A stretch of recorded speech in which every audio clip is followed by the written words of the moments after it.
ముందుగా తండ్రి అయిన దేవాది దేవునికి నా హృదయపూర్వక వందనాలు. అలాగే చేరువచ్చిన మీ అందరికీ కూడా ప్రభు పేరిట వందనాలు తెలియజేసుకుంటున్నాను. ఒక చిన్న ప్రార్థన చేసుకుందాం.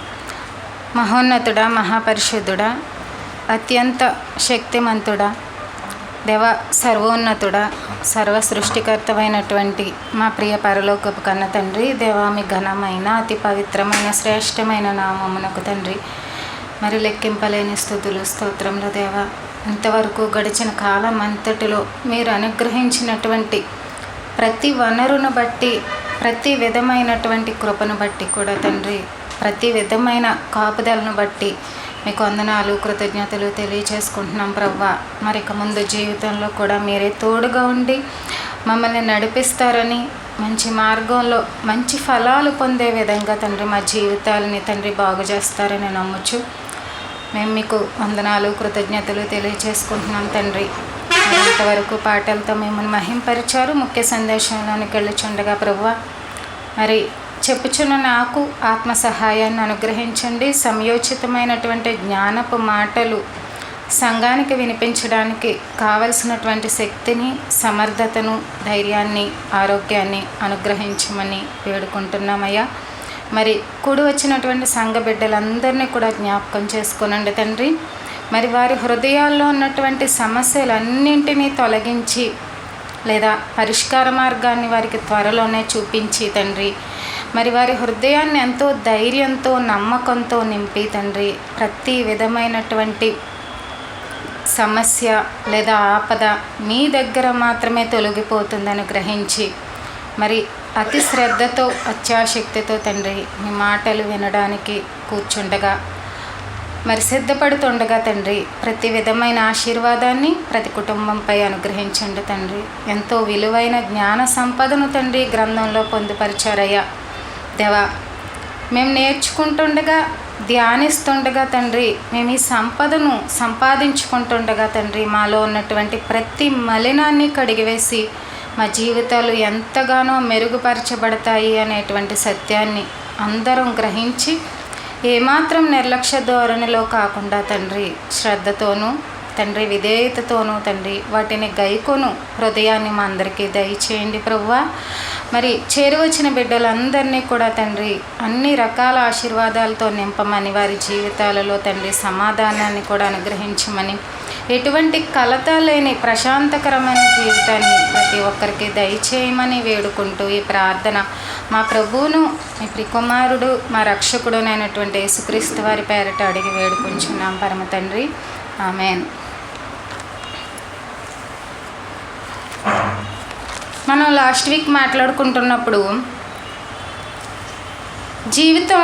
ఒకరి జీవితం ఒకరి చేతుల్లోనికి వెళ్ళిపోలేదు, తమని తాము మార్చుకోగలరు, తమ ఆలోచనను బట్టి, నిర్ణయాలను బట్టి ఆ యొక్క జీవిత ప్రయాణం అనేది ఉంటుంది అని చెప్పాం. అయితే కేవలం ఆలోచిస్తే వచ్చేస్తుందా? కేవలం అనుకుంటే జరిగిపోతాయా? నిర్ణయాలు తీసుకుంటే అయిపోద్దా? కలల కంటే అయిపోద్దా అంటే ఇంకొకటి కూడా చెయ్యాలి. దేవుడు ఏం చెప్పారు? అసలు ఎలా ఉంటే మీకు మంచి ఫలాలు వస్తాయి అన్నారు, ఎలా ఉంటే జీవితం నాశనానికి లేదా నష్టానికి వెళ్ళిపోతుందన్నారు. ఈలోపు మీరు ఆలోచించుకోవడం, ఊహించడం, నిర్ణయాలు తీసుకోవడం కాకుండా ఇంకేం చెయ్యాలి? దేవుడి మాట ప్రకారంగా, బైబిల్ ప్రకారంగా అని ఆలోచిస్తున్నప్పుడు ఒక విషయాన్ని గమనిద్దాం. ఏ జీవితమైనా అది మంచిగా మారడానికి, లేదా అంటే జరిగిన వదిలేద్దాం ఇప్పటి వరకు. ఇక్కడ నుంచి ఇప్పుడు పాస్ట్ టెన్స్ అనేది ఇంక మన చేతుల్లో లేదు. జరిగిపోయిన ఒక్క క్షణాన్ని కూడా మార్చలేం, కానీ ముందున్న రోజులు మాత్రం మార్చుకోవచ్చు. అందంగా మలుచుకోవాలా లేదా చెడ్డగా మార్చుకోవాలా అనేది మాత్రం మనపై ఆధారపడి ఉంటుంది. ఎలా అంటే ఒక వ్యక్తిని, ఒక బాగా తాగుడుకు అలవాటు పడిపోయినటువంటి ఒక వ్యక్తిని తీసుకున్నాం అనుకోండి, జస్ట్ ఎగ్జాంపుల్కి ఆ ప్లేస్లో వేరే ఏదైనా పెట్టండి. అంటే ఏ అలవాటైనా, ఏ వ్యసనమైనా పెట్టుకున్నట్లయితే ఆ బాగా బలహీనత, ఆ తాగుడు అనే బలహీనత కలిగిన ఒక వ్యక్తిని మనం తీసుకుంటున్నప్పుడు అతని జీవితంలోనికి అలా వెనక్కి వెనక్కి వెనక్కి వెనక్కి వెళ్ళి మొట్టమొదటి రోజు తీసుకున్నాడు చూడండి, ఆ మందు, ఆ మద్యపానం తీసుకున్నాడు చూడండి, ఆ రోజుకి వెళ్ళి ఒకసారి ఆలోచిస్తే అది తనంతట తాను వచ్చేసిందా, ఇతను అనుమతిస్తే వచ్చిందా జీవితంలోనికి? అది మనకు అది అర్థం కావాలి. ఇతను ఆహ్వానించేశాడు, అంటే యాక్సెప్ట్ చేసేసాడు. ఇది మంచిది కాదని తెలుసు, దానిపైనే ఒక లేబుల్ ఉంటుంది, హానికరం, నీకు ఆరోగ్యానికి హానికరం. బైబిల్ని అడిగితే ఒక్క ఆరోగ్యానికే కాదు, చాలా రకాలుగా హానికరం, చాలా రకాలుగా నష్టపోతావు బైబిల్ దగ్గరికి వస్తే. కానీ ఆ బాటిల్ మీదే, దానిపైన, ఆ లేబుల్ పైన ఏముంటుంది? ఇది నీకు హానికరం అంటే తెలిసే యాక్సెప్ట్ చేశాడు, తెలిసే అనుమతించాడు, తెలిసే తీసుకున్నాడు. ఇప్పుడు సరదాగా తీసుకున్నాడా, పార్టీ అని తీసుకున్నాడా, ఫ్రెండ్స్ బలవంతం చేశారని తీసుకున్నారా, what ever it may be, అంటే అది ఏదైనా అవనివ్వండి, కారణం తీసేసుకున్నాడు కదా, అనుమతించాడు కదా.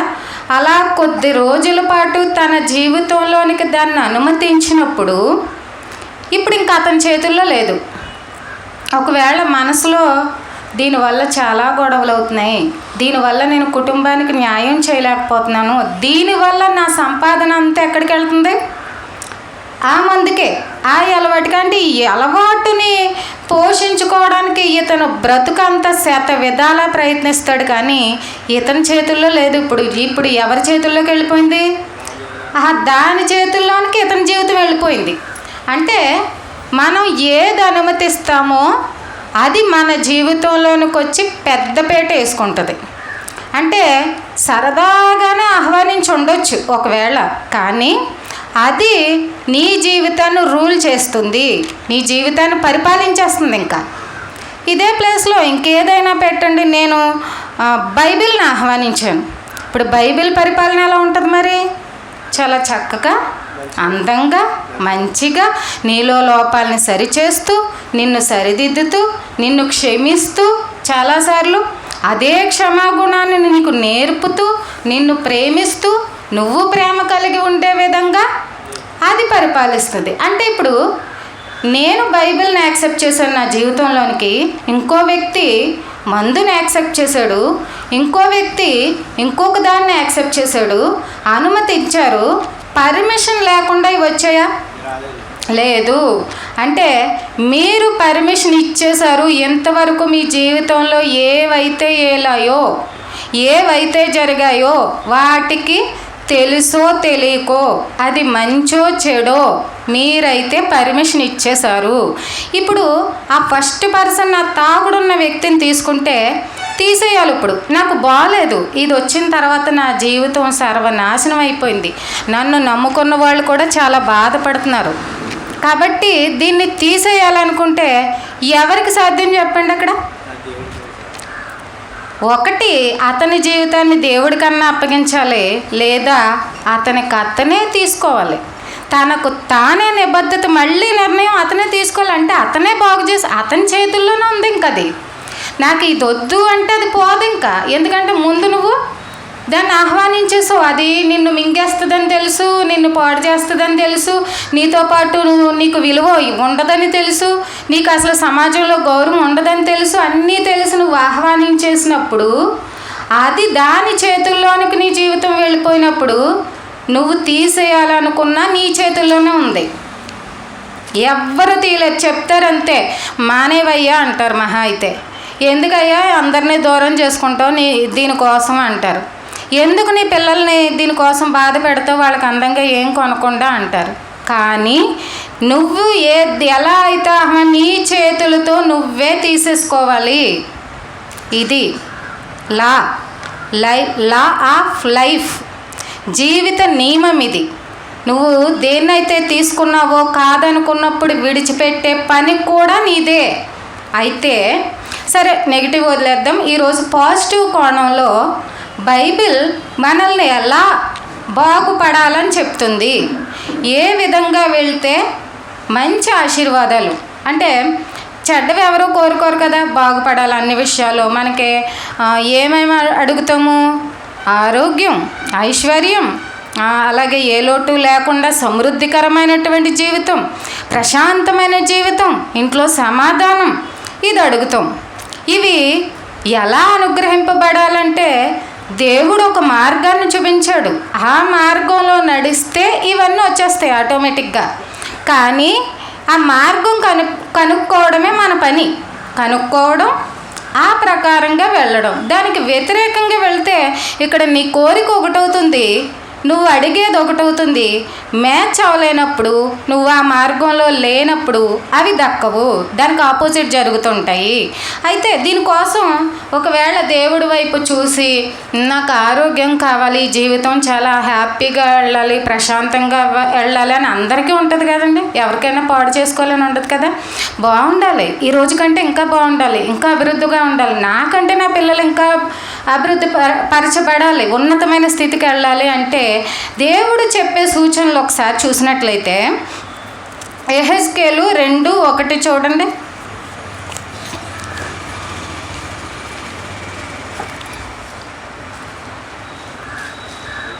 2:1 యెహెజ్కేలు. నరపుత్రుడా, నీవు చక్కగా నిలబడుము, నేను నీతో మాట్లాడవలను. చాలండి. ఇక్కడ దేవుడు మాట్లాడే టైం ఒకటి వస్తుంది ప్రతి ఒక్కరికి. ఆయన మాట్లాడడం ప్రారంభిస్తే అదే మనకు స్టార్టింగ్ పాయింట్. ఇంకా ప్రతిదీ మనకు దీవెనల వరుసలోనికి వెళ్ళిపోయినట్లే. ఆటోమేటిక్గా అవన్నీ వస్తాయి. ఎందుకంటే సర్వశక్తిమంతుడు, సర్వోన్నతుడే నీతో మాట్లాడతాను. కానీ నువ్వేం చేయాలంట? చక్కగా నిలబడాలి. చక్కగా నిలబడడం అంటే ఏంటి? స్టడీగా నిలబడ్డమా, అంటే వంగిపోకుండా ఉండడమా, టెన్షన్లో ఉండడమా? అంటే పాపపు తలంపులు నీతో ఉంటే నేను మాట్లాడను. ఇప్పుడు ఆయనే మాట్లాడలేనప్పుడు ఇంకేం ఇస్తాడండి? ఇస్తాడా? అడిగినవి ఇస్తారా? ఆరోగ్యం ఉంటుందా? ఐశ్వర్యం ఉంటుందా? సమాధానం ఉంటుందా? ఇంట్లో సంతోషం ఉంటుందా? నువ్వేం పొందుకోలేవు. అంటే ఒక నియమం మనకు అర్థమవుతుంది. మీరు కరెక్ట్గా ఉంటే ఆయన మీతో మాట్లాడడం ప్రారంభిస్తాడు. దీనికి ఏంటి అబ్బాయి ఇంకెక్కడ ఏంటి కనెక్షన్ ఏంటి, ఎలా కుదురుతుంది అసలు అని మనం ముందుకు వెళ్ళే కొలదే ఆలోచిద్దాం. దీనికి సాదృశ్యంగా చూడండి ఒక మాట చూద్దాం. లూకా సువార్త 13, 11, 12, 13 చూడండి.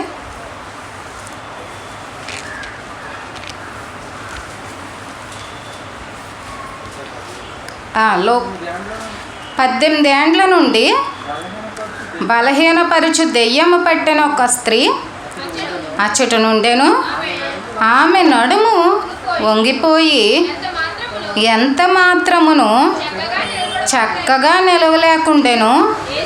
యేసు ఆమెను చూచి రమ్మని పిలిచి, అమ్మా, నీ బలహీనత నుండి విడుదల పొంది ఉన్నావని ఆమెతో చెప్పి ఆమె మీద చేతులుంచగానే ఆమె చక్కగా నిలవబడి దేవుని మహింపరిచెను. ఇక్కడ ఎన్ని సంవత్సరాలు అంటండి? 18 ఏళ్ళు. అంటే చిన్న టైం కాదు, చాలా లాంగ్ టైం దెయ్యం పట్టిందంట ఒక ఆమెకి. ఆ దెయ్యం ఏం చేసింది? నడుము వంగిపోయేలా చేసింది. అంటే చాలా రోజులు బాధపడింది. ఈ బాధపడిన రోజుల్లో ఎంతోమందికి చూపించుకొని ఉండొచ్చు. అంటే ఏ వైద్యుడి వల్ల అవ్వలేదు. కేవలం ఆ దెయ్యం పట్టిన స్త్రీని ఎవరు బాగు చేశారు? యేసు ప్రభు వచ్చి ఆ బలహీనత నుండి ఆమెను విడిపించారు. కాబట్టి ఇప్పుడు చక్కగా నిలవబడింది. అంటే ఇది భౌతికంగా మనకు చెప్తున్నాడు.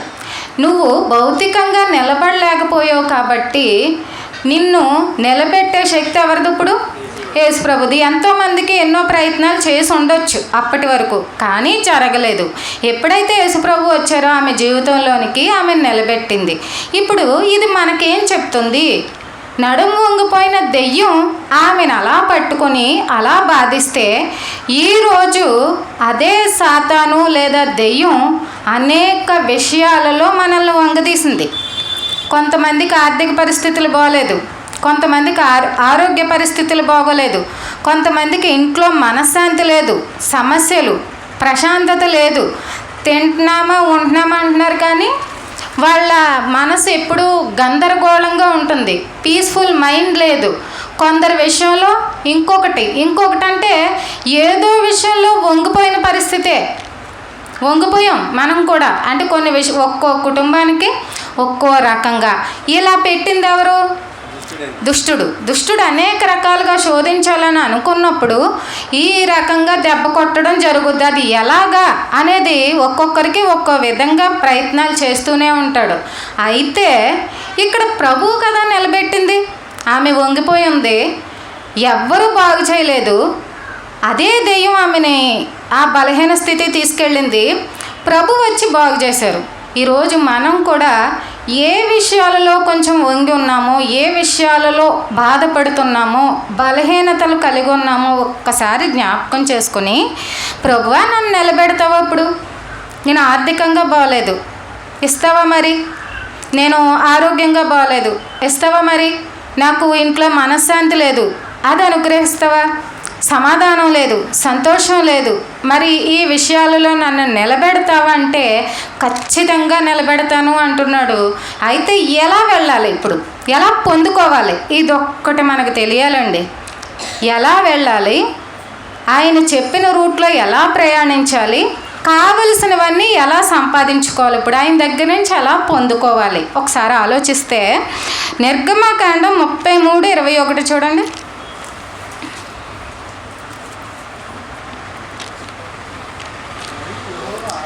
మరియు యెహోవా, ఇదిగో నా సమీపమున ఒక స్థలం ఉన్నది, నీవు ఆ బండ మీద నిలువవలెను. ఇక్కడ ఆగండి, ఇక్కడ తండ్రే చెప్తున్నారు, స్వయంగా తండ్రి ఏమని చెప్తున్నారంటే ఇక్కడ ఒక స్థలం ఉన్నది, అక్కడ నీవు నిలవాలి, నీవు నిలబడాలి. ఇది ఫస్ట్ పాయింట్. ఎంతకీ ఆ బండ ఏంటి, ఆ స్థలం ఏంటి, ఆ బండ ఏంటి, ఎందుకని అక్కడ నిలుచుంటే ఏమవుతుంది? నిలబడడం అంటే ఏంటి ఇంతకీ దేవుడి దృష్టిలో, తండ్రి దృష్టిలో? అంటే చూడండి, మనకి ప్రతి దానికి సొల్యూషన్ ఉంది, వెతుక్కోవడమే మన పని. సొల్యూషన్ లేకుండా సమస్య లేదు, సమస్య లేని సొల్యూషన్ లేని సమస్య లేదు. అంటే వెతకడంలో మనం విఫలమయ్యామనుకోండి, అప్పుడు మనకు ఎటువంటి ఆలోచనలు వస్తాయి?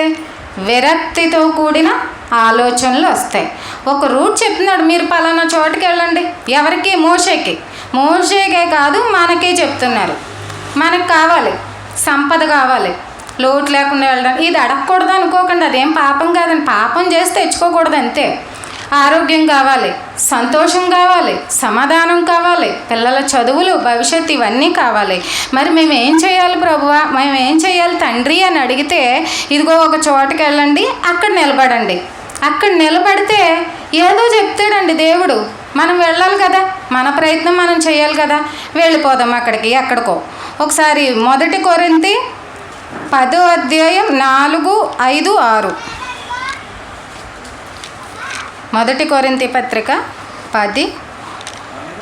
అందరూ ఆత్మ సంబంధమైన ఒకే ఆహారమును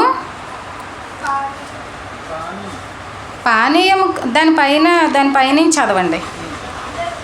అందరూ ఆత్మ సంబంధమైన ఒకే ఆహారమును భుజించిరి, అందరూ ఆత్మ సంబంధమైన ఒకే పానీయమును పానము చేసిరి. ఏలయనగా తమ్మును వెంబడించిన ఆత్మ సంబంధమైన బండలోనిది త్రాగిరి, ఆ బండ క్రీస్తే.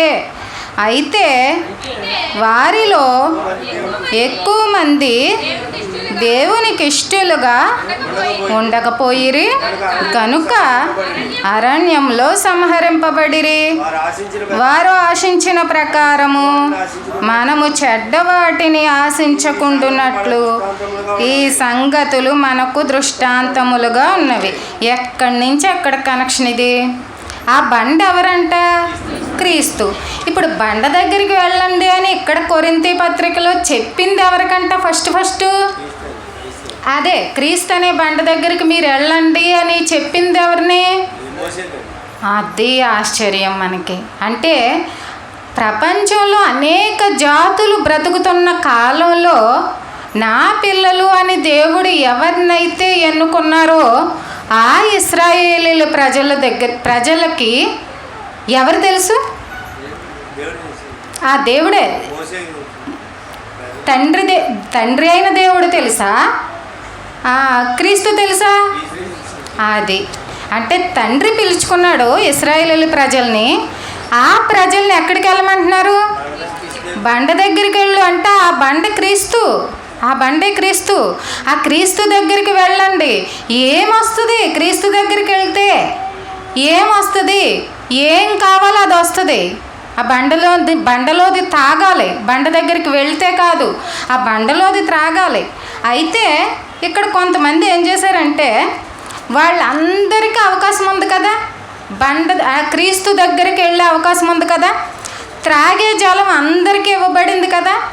అయితే కొంతమంది తాగారు, కొంతమంది తాగలేదు. ఇదేంటంటే కొంతమంది విన్నారు, కొంతమంది వినలేదు. వాళ్ళు వినకపోవడం వల్ల ఏమయ్యారంట? అరణ్యంలో నశించిపోయారు. ఇప్పుడు ఈ కథ అంతా మనకెందుకు? వారు ఆశించినట్లు చెడ్డవాటిని మీరు ఆశిస్తారేమో, మీరు కూడా నష్టపోతారు. ఇది బుద్ధి మనకు చెప్పడం గురించి దేవుడు ఒక మంచి రూట్ని ఏర్పాటు చేశారు. మీకు కావలసిన ఫలాలు, మీకు ఏం కావాలి, మీరేం అడుగుతున్నారో అవన్నీ అక్కడ ఉంటాయి. అదొక పెద్ద నిధి అనుకోండి. క్రీస్తు అనే నిధి నిక్షేపాలు అక్కడికి వెళ్ళినప్పుడు మీకు నచ్చినవన్నీ మీరు తీసుకోవచ్చు అని ఒక మార్గం చూపించినప్పుడు కొంతమంది విని పాటించి వెళ్ళారు, కొంతమంది వినలేదు, అశ్రద్ధ చేశారు, కాబట్టి సంహరింపబడ్డారు. వినడం ఏంటి, అశ్రద్ధ చేయడం ఏంటి? ఒకసారి చూద్దాం. మత్తయి సువార్త 7వ అధ్యాయం 26, 27 చూడండి.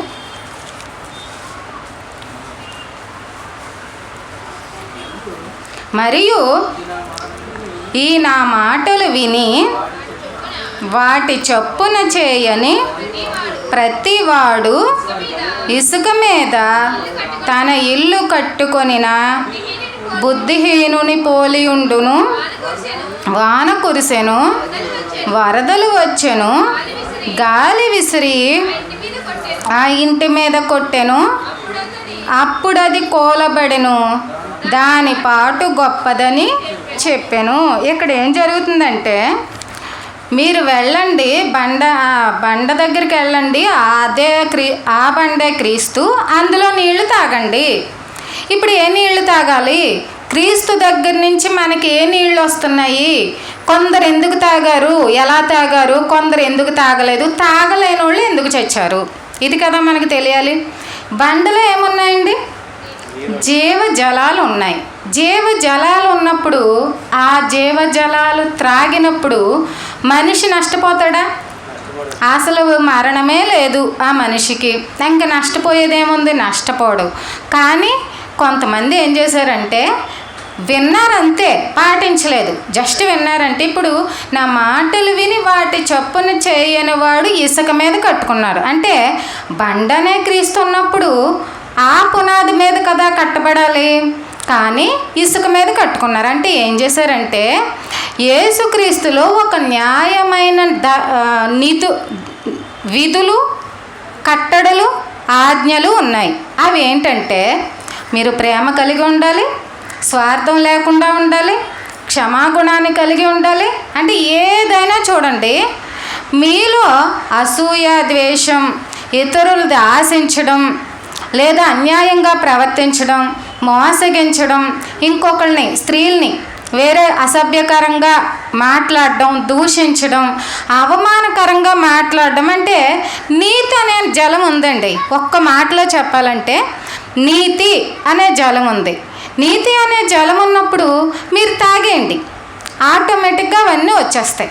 అదేంటి ప్రభువా, మేము నీతి అనే జలం తాగుతున్నప్పుడు మాకు ఇవన్నీ కలగడం ఏంటి అంటే దేవుడికి తెలుసు ఏంటంటే ఈ సృష్టిని చేసినప్పుడు, ఈ అనంతమైన ప్రకృతిని చేసినప్పుడు, అనంతమైన విశ్వాన్ని చేసినప్పుడు, అందులో ఉన్నటువంటి పంచభూతాలని చేసినప్పుడు మీరు ఎలా బ్రతకాలి, అది మీకు ఎలా సహకరిస్తుంది, దానికి అనుకూలంగా మీరు ఎలా బ్రతకాలి అని తెలుసు. కాబట్టి ఏం చెప్పారంటే, మంచి చెయ్యండి, మీకేం కలుగుద్ది?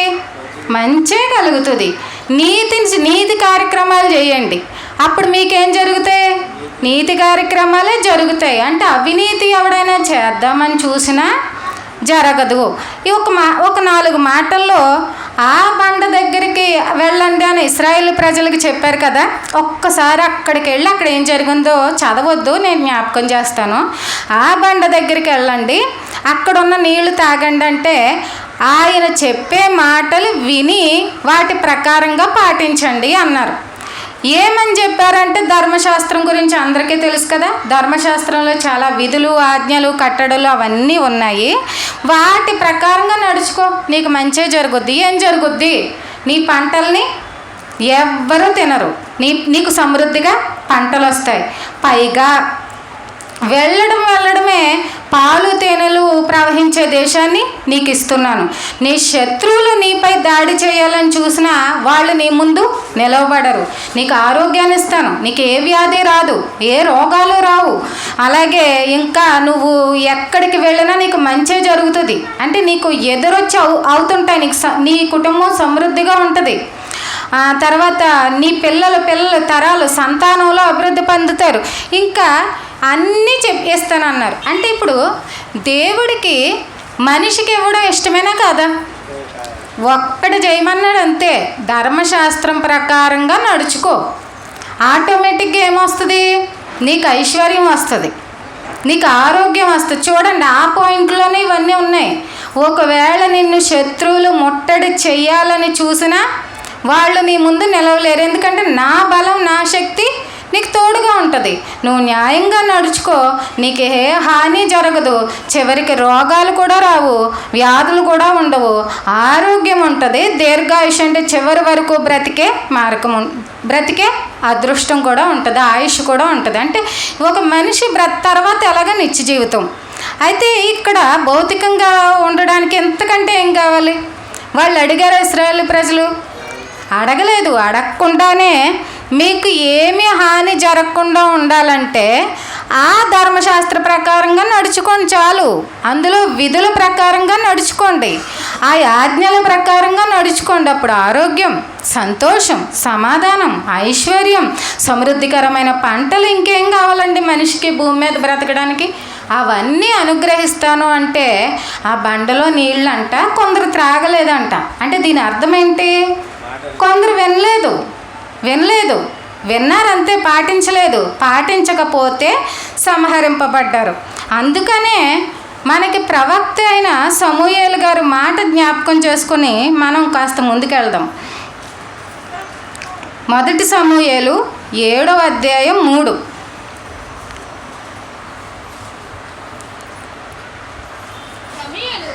సమూయేలు ఇశ్రాయేలీయులందరితో ఇట్లా, నేను మీ పూర్ణ హృదయముతో యెహోవా యొద్దకు మీరు మళ్ళుకొనిన ఎడల అన్య దేవతలను, అష్టారోతు దేవతలను మీ మధ్య నుండి తీసివేసి పట్టుదల కలిగి యెహోవా తట్టు మీ హృదయములను త్రిప్పి ఆయనను సేవించుడి.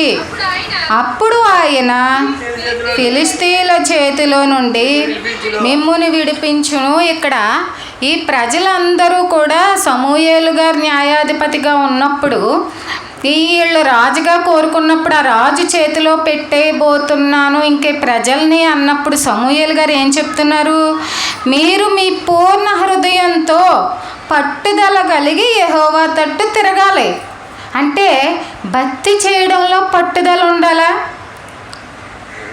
మరి మీకు ఆశీర్వాదం కావాలంటే, మీరు కోరుకున్నవన్నీ పొందాలంటే పట్టుదల రావాలి. అంటే ఇప్పుడు ఫస్ట్ ర్యాంక్ రావాలనుకోండి, పట్టుదల కలిగి చదువుతారా? అటు ఇటు చదువుతూ ఒకరోజు వెళ్ళి ఒకరోజు మానేసి, చదవాలనిపించినప్పుడు తీసి, అవసరం లేదు అన్నప్పుడు మానేస్తే వస్తుందా? పట్టుదల కలిగి చదివితే వస్తుందా? కదా. దీనికే ఇంత అవసరం కదా. దేవుడి నుంచి కావాలి మనకి. మరి దేవుడిని ఇంప్రెస్ చేయొద్దా? మరి దేవుడు చెప్పిన మాటకి విలువ ఇవ్వద్దా? దేవుడు చెప్పిన ఆజ్ఞ ప్రకారంగా నడుచుకోవద్దా? గౌరవం ఇవ్వద్దా? ఇదంతా చేయాలంటే ఎలాగా? చెప్పినట్టు వినేసి వదిలేస్తే కాదు. మీరు పరిపూర్ణంగా, అంటే ఏ విషయంలో కొంచెం కొదువుగా ఉన్నారంటే ఈ విషయంలో ఈ కట్టడ నేను అనుసరించలేకపోతున్నాను అని మీకు అనిపిస్తే, ఆ విషయంలో మిమ్మల్ని ఇంకా పరిపూర్ణ స్థితిలోనికి మీరే ఎవరికి వారే పాటించే విధంగా, ప్రవర్తించే విధంగా మరల్చుకుంటున్నప్పుడు మీరు ఆశీర్వాదాలకు దగ్గరైపోతారు. మీరు పొందుకోవాలనుకున్న వాటిని సంపాదించుకోగలుగుతారు. మీరు దేవుణ్ణి మహిమపరిచే స్థితికి ఎదగగలుగుతారు. కాబట్టి పట్టుదల కలిగి యెహోవా తట్టు తిరగండి. పట్టుదల కలిగి మిగతా దేవతలను, అంటే మిగతా ఈ అష్టారోతు మిగతా వాళ్ళు చేసేటువంటి భక్తిని విడిచిపెట్టండి. ఆ బయలుదేవతలను ఆరాధించడం వదిలేయండి. యెహోవా తట్టు మీ హృదయాన్ని తిప్పుకోండి. ఇది ఎవరి చేతుల్లో ఉంది? ఎవరికి వారే చెయ్యాలి. ఎవరికి వారే నిబద్ధత చేసుకోవాలి. ఎవరికి వారే ఆ కండిషన్ల ప్రకారంగా నడవాలి అని నిర్ణయం తీసుకోవాలి. ఎవరికి వారే ఆ దీవెనలు పొందుకోవాలంటే వాళ్ళ చేతుల్లోనే ఉంది. ఇప్పుడు దేవుడు నీకు పంటలను ఇస్తాను, ఆరోగ్యాన్ని ఇస్తాను, ఒకవేళ శత్రువులు వచ్చినా మీ ముందు నిలవలేకుండా వెళ్ళిపోతారు అంటే, ఏ ఆపద లేకుండా జీవితాన్ని ఇస్తాను అని ఆయన సిద్ధంగానే ఉన్నారు. తీసుకోవడానికి మనిషే సిద్ధపడి లేడు. ఆ మనిషి సిద్ధపడి ఉన్నప్పుడు అవన్నీ కూడా ఆ మనిషికి, ఆ వ్యక్తికి అనుగ్రహింపబడతాయి.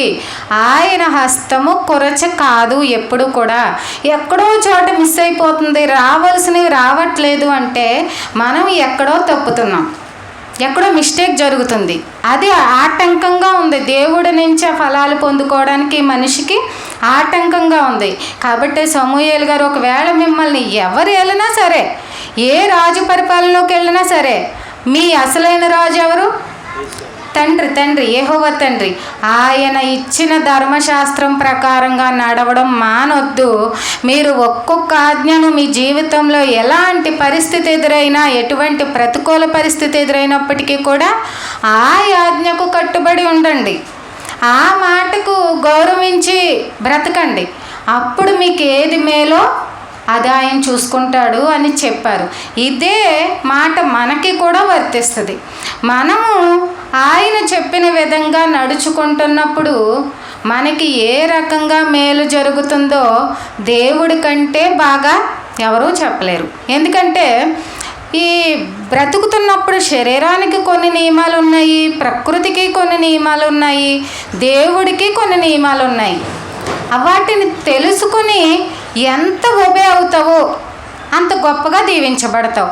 చూద్దాం. ఇంకా మొదటి రాజులు 17:1 ఒకసారి తీయండి.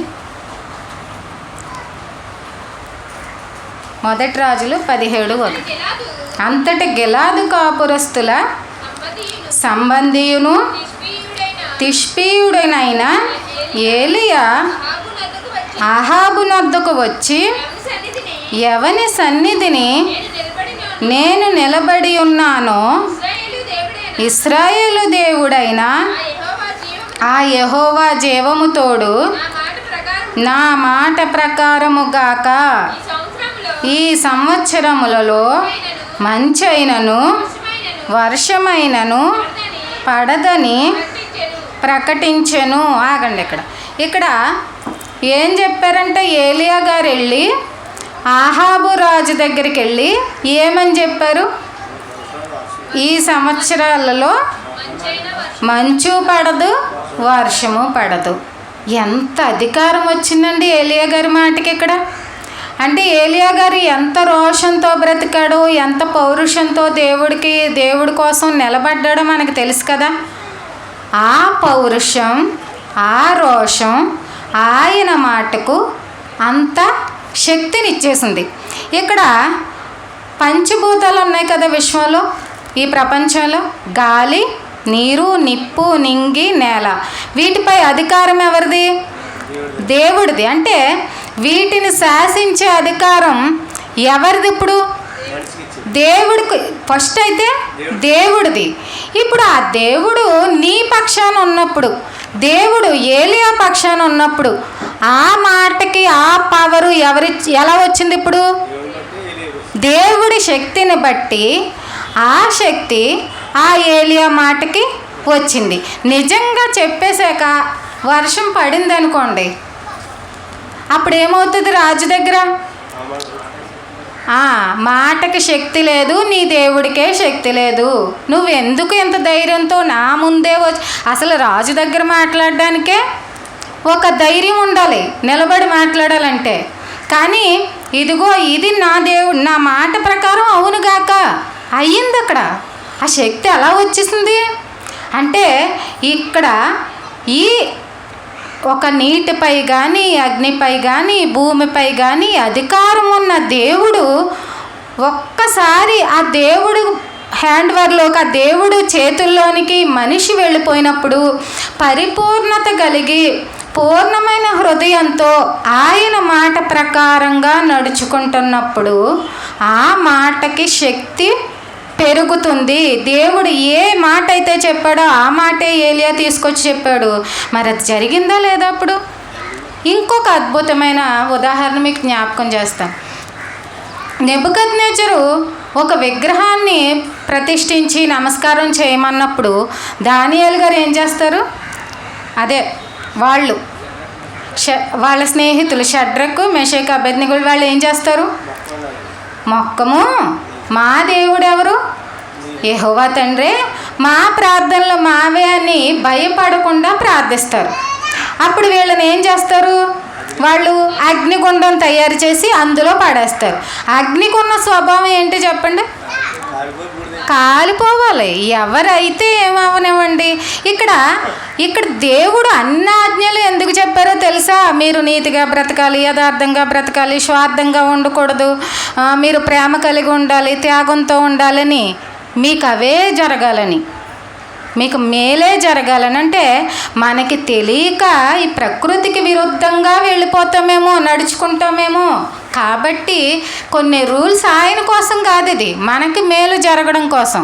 ఇక్కడ వీళ్ళని, ఈ షడ్రక్, మెషక్, అబేద్నెగో వాళ్ళని వేసినప్పుడు అగ్ని తాకిందా? వాళ్ళని తాకలేదు. ఇప్పుడు అగ్నిని పై అధికారం ఎవరిది? దేవుడిదే. దేవుడు ఆజ్ఞాపిస్తే ఆ అగ్ని, కాల్చే స్వభావం ఉన్న అగ్ని ఎవరి మాటకి విలువిచ్చి వాళ్ళని తాకుండా వదిలేసింది? అక్కడ ఉన్న భక్తులు ఎవరు? ఈ దానియేలు గారి స్నేహితులు. ఇప్పుడు వాళ్ళని ముట్టకుండా తాకి బ్రతికింప చేసిందంటే భక్తికి ఉన్న పవర్ అర్థమైందా? వీళ్ళు కూడా జయించేశారు. దేన్ని? ప్రకృతిని జయించేశారంటే వీళ్ళకి అనుకూలంగా మారిపోయింది. అది కూడా ఎవరి శక్తితో, ఎవరి ప్రభావంతో, ఎవరి యొక్క దయ వలన. మనం ఈ పాయింట్ పట్టుకుంటే ఒక్క దేవుణ్ణి సంపాదించుకోండి మీరు, అన్నిటిపై శక్తి మీదే, అన్నింటిపై అధికారం మీదే. ఆయా టైంకి మీకు అనుకూలంగా ఆ పరిస్థితుల్ని మార్చేయగలడు. మీకే తెలీదు ఆ పవర్ ఏంటో, ఆ శక్తి ఏంటో. కాబట్టే ఏం చెప్పారంటే, మీకు ఒకే ఒక్క మార్గం ప్రతిదానికి, అదిగో ఆ బండే. ఎవరు ఆ బండ? క్రీస్తు అనే బండ దగ్గరికి వెళ్ళండి, ఆ జీవజలాన్ని తాగండి, మీకు ఎదురొచ్చేస్తాయి. అంటే ఈ లోకంలో ఎక్కడన్నా బ్రతకండి, ఈ పంచభూతాలు మీకోసం పనిచేస్తాయి, మీకు అనుకూలంగా పనిచేస్తాయి. ఇప్పుడు ఇదే అగ్నిలో దానియేలు వచ్చేస్తుంది. దానియేలు గ్రంథం కదా అది. ఈ షడ్రక్, మెషక్, అబేద్నెగోల్ని వేసేసిన వాళ్ళని వేశారు. వాళ్ళేమయ్యారు? మరి వాళ్ళు బూడిదైపోయారు. మరి ఒకటే అగ్ని కదా, మరి ముందు వేసిన వాళ్ళని కాల్చలేదు, తర్వాత వేసిన వాళ్ళు మాడి మసైపోయారు, బూడిద కూడా దొరకుండదు.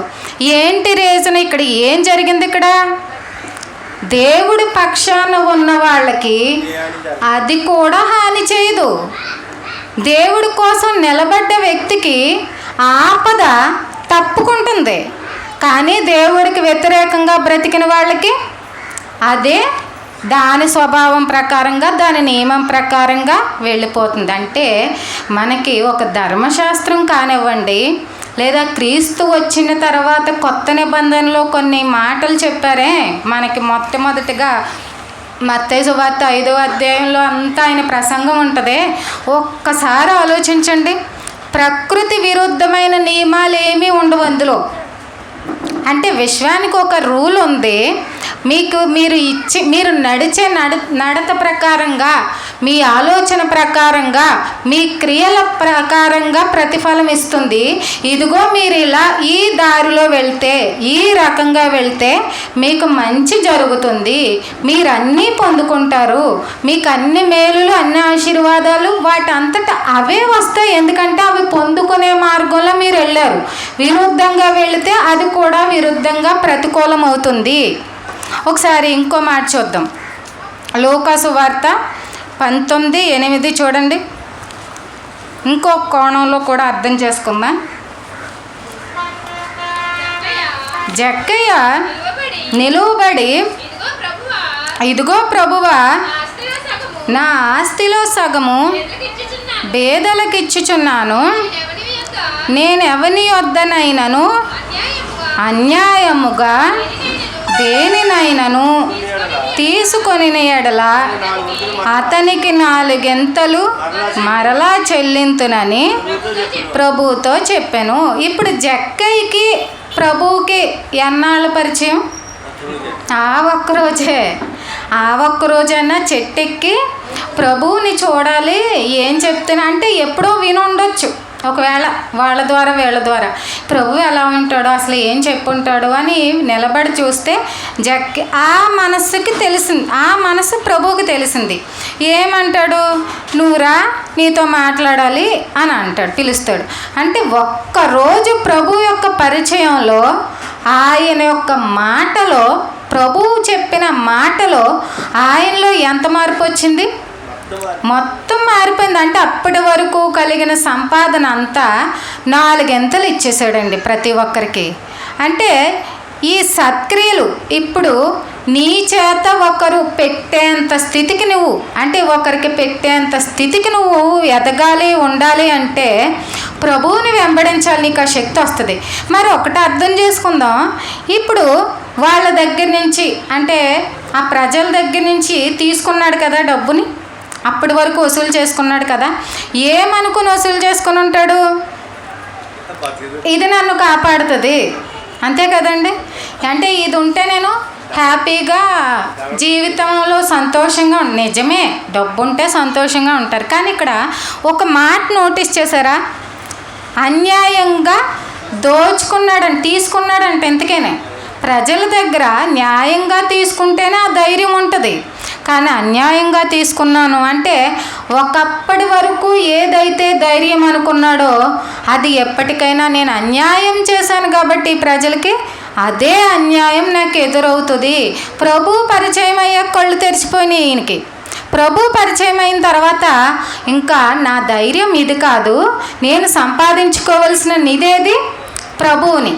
అంటే ఇప్పుడు నిజానికి 4 గంటలు పనిచేసిన తర్వాత అయ్యో జక్కయ్య లేనోడైపోయాడు, మళ్ళీ అతను కుటుంబ పోషణ జరగలేదు అని ఎక్కడన్నా చూసామా? తర్వాత జరగదండి అలాగా. నిజానికి ఈ బాటలో వెళ్తుంటేనే, అంటే ఈ అన్యాయపు మార్గంలో వెళ్తుంటేనే ఎప్పుడోకప్పుడు నష్టపోయి ఉండొచ్చు. ఆ నష్టపోయే రోజు రాకూడదని ప్రభువు ఆయన్ని ముందుగానే పిలిచాడు.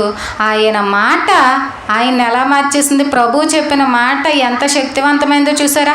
ఆయనకి ఎంత మార్పు తీసుకొచ్చింది. అప్పటి నుంచి ఆయన జీవితం సంతోషంగానే ఉండొచ్చు. ఇక్కడ అన్యాయంగా తీసుకున్నటువంటి సొమ్ము ఎందుకు ధైర్యాన్ని ఇవ్వలేకపోయింది మరి? అంటే అన్యాయం ఈజ్ ఈక్వల్ టు అన్యాయమే ఎదురవుతుంది నాకు, కానీ న్యాయంగా వెళ్తున్నాను కదా, దీనికి 10 నేను ఆశీర్వాదం పొందుకుంటాను అనే రూట్ ఆయనకి క్లియర్గా అర్థమైంది. ఇంకొక చోట కూడా చూద్దాం ఒకసారి. నిర్గమకాండం 14:13-16 చూడండి. మనకి తెలిసిన సందర్భం ఇది కూడా.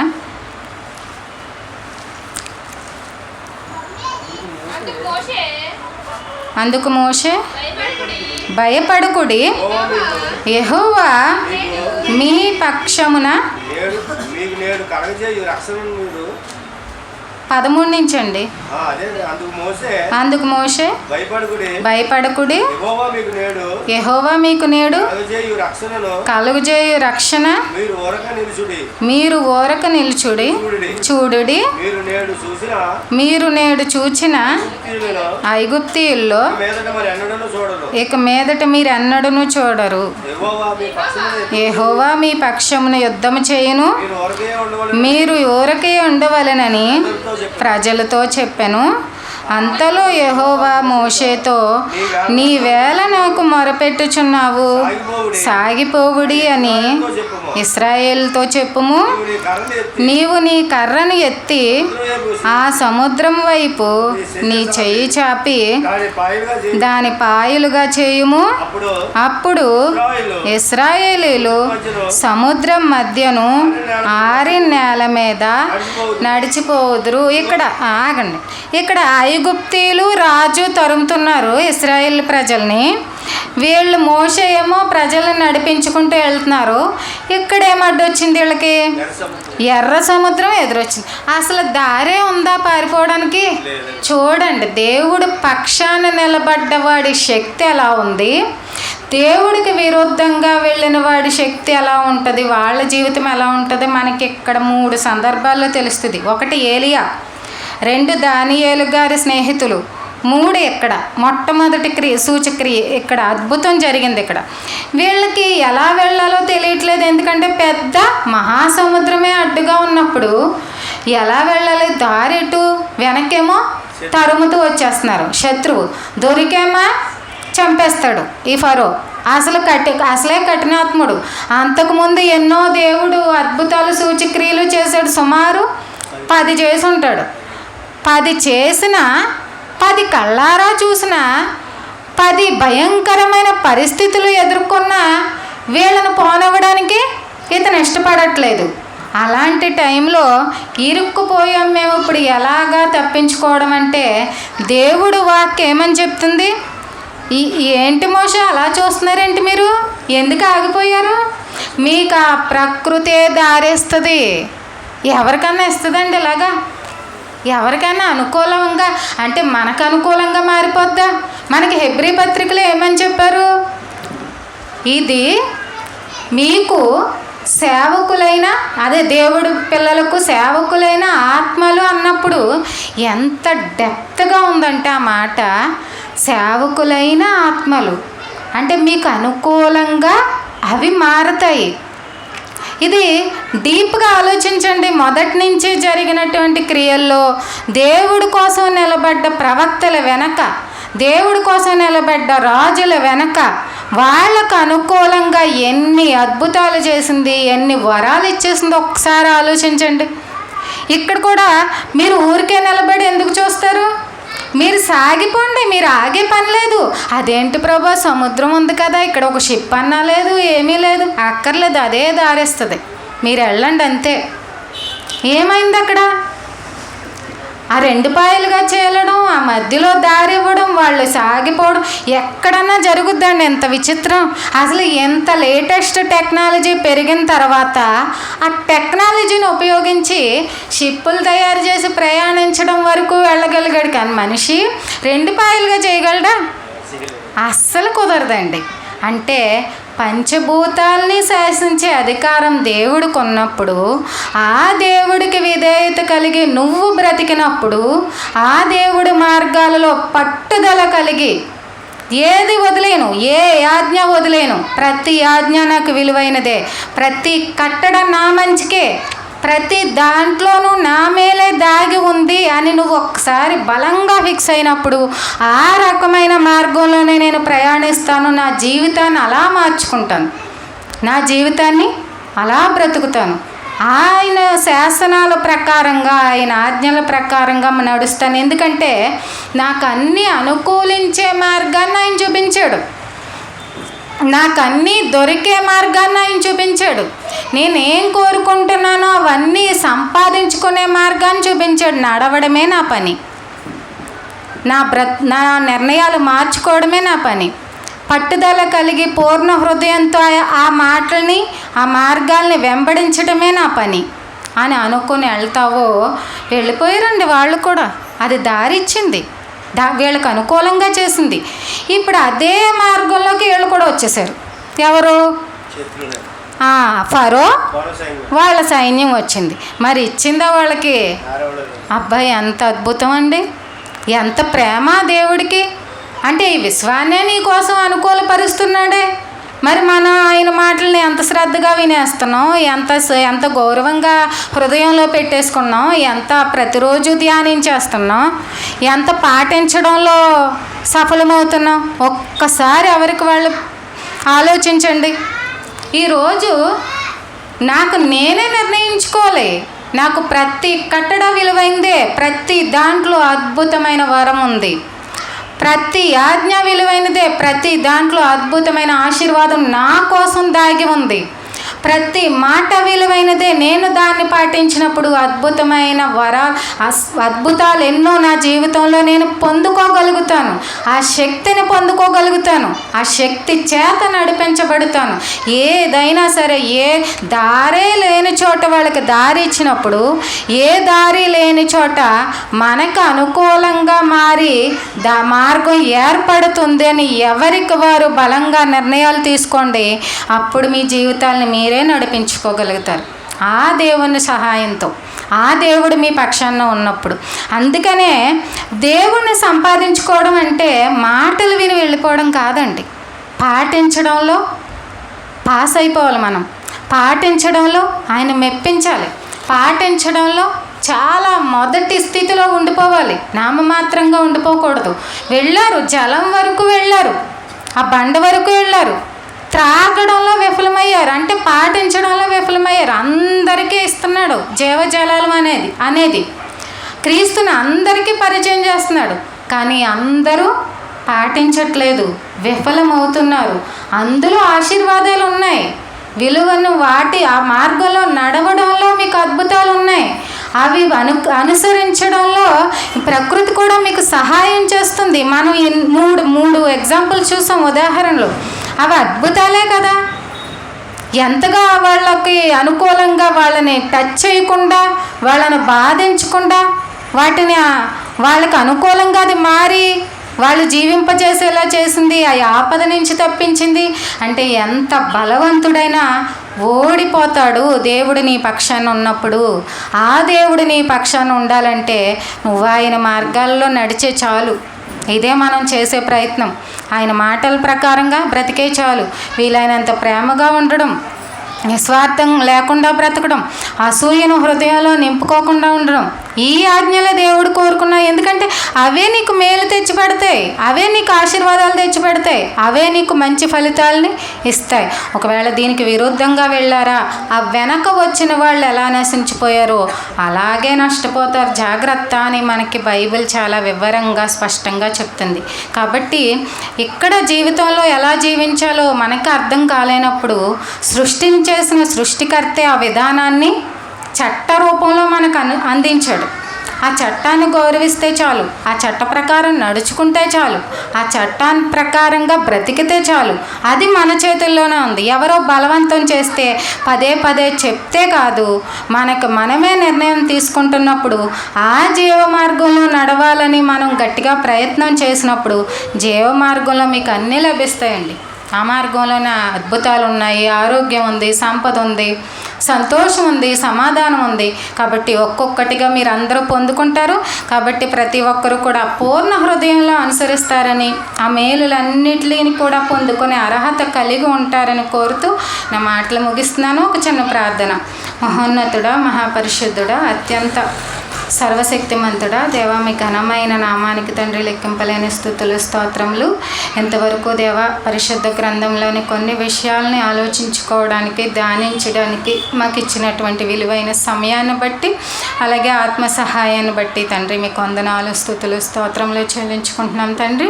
దేవా, ఈ జీవితంలో ఏ రకంగా నష్టపోకూడదో, ఏ రకంగా మేలులు పొందుకోవాలో తండ్రి మా కళ్ళ ముందు ఉంచారు ప్రభువా. మరి మాలో ప్రతి ఒక్కరూ కూడా తండ్రి కేవలం మీ మార్గంలో చివరి వరకు కూడా తండ్రి పట్టుదలతో కలిగి నడుచుకోవడానికి మీరే దయ చూపండి, కృప చూపండి. అపవాది మరి నిలబడకుండా అనేక సమస్యలతో పడగొడుతున్నప్పుడు తండ్రి దయతో మమ్మల్ని లేవనెత్తి మరలా జీవింపచేసి మరలా నడిపించమని దేవ వేడుకుంటున్నామయ్యా తండ్రి. తండ్రి, చేరువచ్చిన బిడ్డలందరినీ కూడా ఆశీర్వదించండి. మరి వారి హృదయాల్లో ఉన్నటువంటి కలతలన్నింటినీ తీసివేసి వారు ఏ సమస్యలతో ఇబ్బంది పడుతున్నారో వాటికి పరిష్కారాన్ని కూడా త్వరలోనే అందించి పరిష్కరించమని దేవా, ఎంతో తృప్తిగా మనశ్శాంతిగా మిమ్మల్ని స్తుతించుకొని సంతోష హృదయంతో మిమ్మల్ని ధ్యానించుకొని మిమ్మల్ని ఆరాధించుకునేటువంటి భాగ్యాన్ని ప్రతి ఒక్కరికి దయచేయమని వేడుకుంటూ ఈ ప్రార్థన మా ప్రభువును మీ ప్రియకుమారుడు మా రక్షకుడైన యేసుక్రీస్తు వారి పేరిట అడిగి వేడుకొంచున్నాం పరమ తండ్రి. ఆమేన్.